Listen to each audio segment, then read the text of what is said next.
We're gonna make the fennel salad, but before that, we're gonna make a really delicious olive relish. Do you like olives? I love olives. Okay. These are all delicious in their own right. And we'll figure out which ones we like the most. Those are Cerignola, red Cerignola. They're intense. They're like meaty. These are the cured ones. I love them. They're like smoky, salty, a little almost like leathery. These are Arbequina. A lot of good olive oil is made from Arbequina olives. These I love. They're Castelvetrano.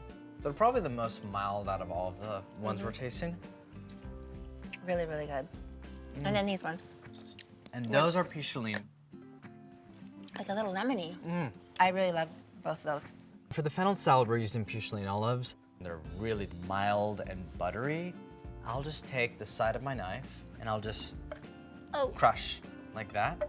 And the pit comes out? And now we're gonna just season them and make them really, really delicious. If you wanna just do like 12 cranks of pepper, add some oil, and then we have some beautiful shelled pistachios. Add that over here. See, that's perfect.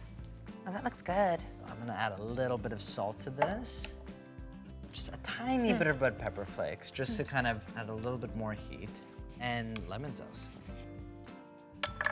You always want to give it a stir. I'm gonna let you do the last layer. This is beautiful. This is the most beautiful salad I've ever made. That's what I was waiting Wow. for. That's what I was hoping for. I was like,